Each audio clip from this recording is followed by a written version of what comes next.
City India news Telugu ఇది చీకటి వెలుగు. ఆధారం మొక్తల్ మండలం మేము ఇక్కడ రైచూర్కి ఒడ్లు తరించే లోపల ఆపిండ్రు. మేము గవర్నమెంట్కి అమ్మాలంటే గవర్నమెంట్ను అమ్మితే బోనస్ పడుతుంది అన్నాడు. అమ్మిన వాళ్ళకి బోనస్ పడలే కొంతమందికి. దానివల్ల మేము ఇక్కడ రైచూర్కి తీసుకుపోతే ఇక్కడ ఆపేసిండ్రు. అక్కడ అమ్ముదామంటేనే బోనస్ లేదు. అదే రైతు బంధు ఇచ్చింటే మేము ఇక్కడ అప్పులు కూడా తెచ్చుకుంటూ లేకుంటుంటుంది సౌకర్య దగ్గర. మేము రైచూర్కి వెళ్ళే కారణం ఏమంటే రైతు బంధు పడింటే మేము ఆల్రెడీ ఇక్కడ అది మేము పెట్టుబడి పెట్టుకుంటుంటే ఇక్కడ అప్పు తెచ్చుకోకుంటే ఇక్కడ అప్పు తెచ్చుకున్నాం కాబట్టి పోతుంటే ఇప్పుడు ఇక్కడ అడ్డం వేసిండ్రు. మేము రైతులు బాధ్యత, మేము రుణమాపు లేదు, రైతు బంధు సక్క లేదు.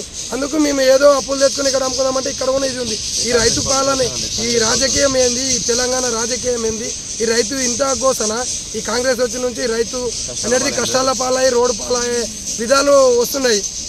ఇంతకుముందులో ఎట్లా ఉండే ప్రభుత్వం ఇదేమి, ఇంతకుముందు రైతు బండి పడితే అదే పెట్టుబడి సాయం కింద పెట్టుబడి పెట్టుకొని అప్పులు గంజిలో తెచ్చుకోకుండా అరము నీట్గా మంచిగా అరం బతుకుతుంటే ఇప్పుడు గంజిలో అప్పు తెచ్చుకునే పరిస్థితి వచ్చింది.